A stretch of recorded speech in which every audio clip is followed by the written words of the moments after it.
Everyone, and welcome back to my channel. So today, as you can tell by the title, I'm just showing you how I make my 3/4 wig.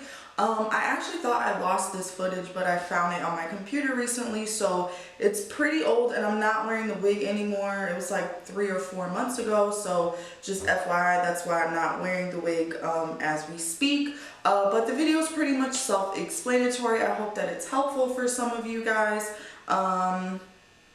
I think the hair is from AliExpress. I honestly don't remember like the name or anything of it, but I'll try and find it and put it in the description box below. Like I said, I hope this is helpful for some of you. Don't forget to like and subscribe, and I'll see you guys in my next video. Thanks. Okay, so the things that you're going to need are a weaving cap, which is what we're actually going to be sewing the hair onto. I'm using the first one on the far left, and the one on the far right is just a regular wig cap to protect your hair once you actually get the wig on.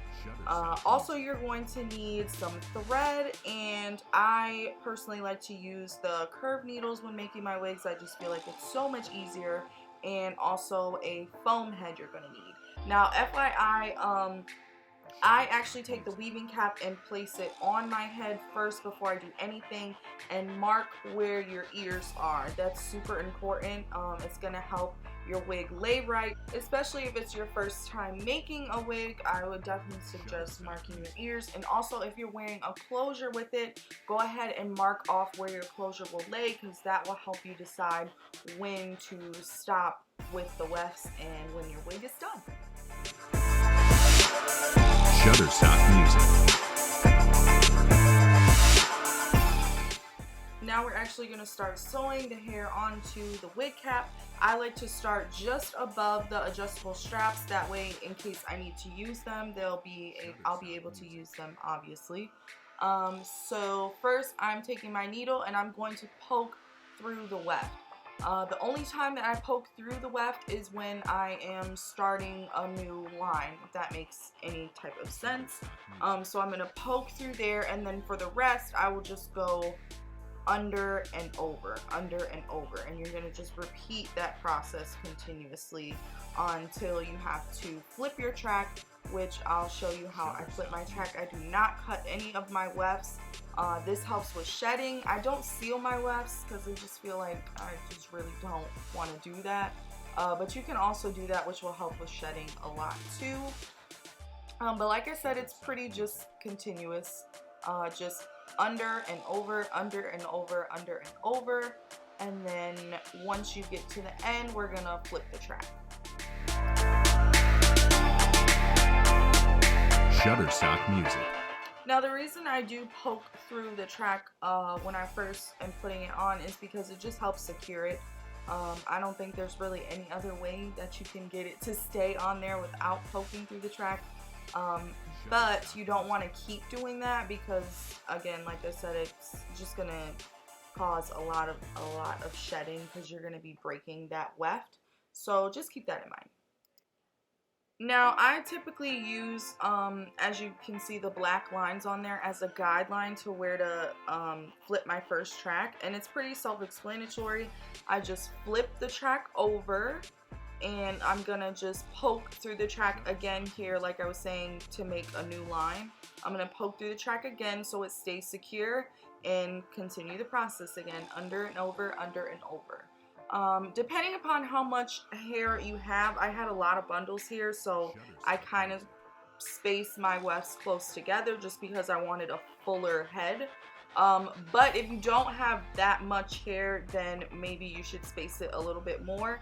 It's really honestly just up to your preference how thick and how full you want this wig to be.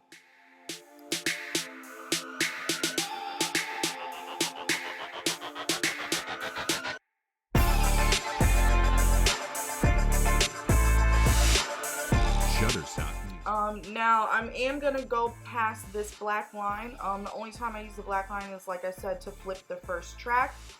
So then now you just want to follow that thick black piece. You want to follow the wig right above that.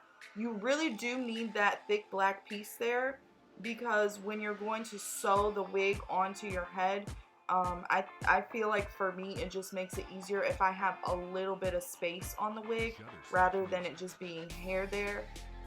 So keep that in mind. Just leave a little bit of space there so that when you're sewing or installing the wig, you have something you can sew onto rather than just sewing the actual hair in between the wefts, if that makes any sense. I'm trying to explain this the best that I can. I'm sorry, guys. But once I get to the ear part, which you can kind of sort of see the little white line there, like I told you before, make sure you mark off your ears. That's when I'm going to flip this track. So I'm going to flip it over, do the same thing, poke my needle through just to secure it, and then again just under and over, all the way to the next side. Shutterstock Music. I forgot to mention this earlier, but when you come to a point where there's you don't have any thread left and you need to either rethread your needle, or you have another needle standing by that you're ready to use, all you have to do is just cut it off and double knot it, and then snip it off to the knot, if that makes any kind of sense. I'm sorry guys, I'm not the best at explaining, but hopefully this video you can see what I'm doing, so you really don't need that much of my explanation. But anyways, we're to the next side and to the ear mark, and again I'm just doing the same thing. I'm gonna poke my needle through for the first time just to secure it, and then as you can see I'm having a little bit of difficulty here. Sometimes if it's not that great of hair, which this was very cheap hair, so don't judge me, the weft will be really thick, so it's kind of hard to get your needle through there, but you just gotta push on through, girl. And again, I'm just gonna be doing the same thing, under and over, all the way until the next side. I don't know if you can, how well you can see it, but I do have a white line that's extending all the way around to the wig cap, and that is just marking off where my ears meet. So I marked my ears on each side and drew a line straight across. This is just going to help show me when I can stop flipping the track at the ear part, and I can actually continue and go all the way up through to where I have my closure marked off, which hopefully you were able to see here on the side. I have another white line up at the top. That is marking where my closure is. So once I get past that line, as you can see, I'm here now. The wig is halfway done. I'm going to continue the tracks all the way up past where I have marked my ears off. So here I've come to a stopping point in the middle where I need to start a new bundle. This is my second bundle. Again, you don't want to forget you have to poke through the track first just to secure it, and then you continue to go under and over, so if you're in a situation like me where it stopped like in the middle of the wig, you would just do the same thing you would do if it stopped on the side. So poke through and then continue to go over, under and over. Shutterstock Music.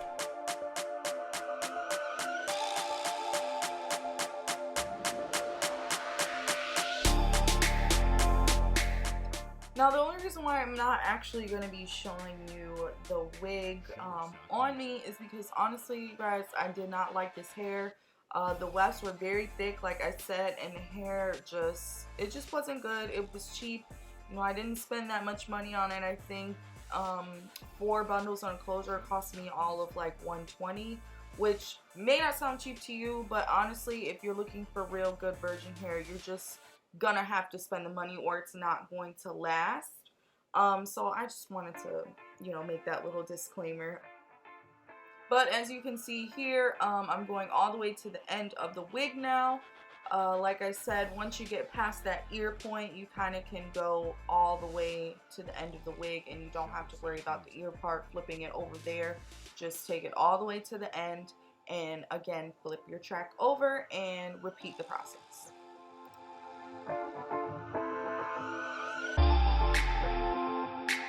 Shutterstock Music.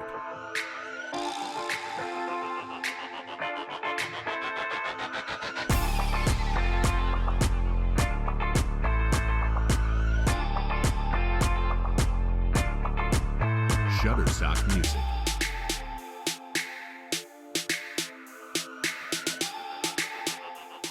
I'm reaching the end of the process here, And as you can see, this solid black part here at the top, I don't want hair there, but I still have some empty white space here. So I'm just going to be filling in that part alone. I'm not going to take it all the way up to the side because, like I said, I am wearing a closure.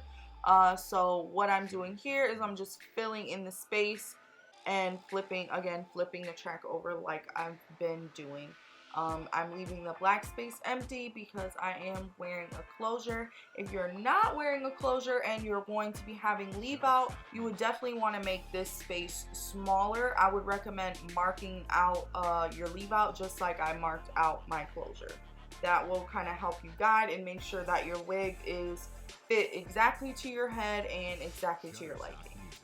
So the wig is done. Here I'm just kind of trying to show you the wig and the hair, but like I said, I did not like this hair at all. The ends are dry and super thin, and the tracks were super thick. But anyways, you would just cut that middle piece off to place it on your head, and that's where your closure would be. I hope that this was helpful for some of you, and hopefully that you'll be able to make your own 3/4 wig. And until next time, I will talk to you guys soon. Thank you.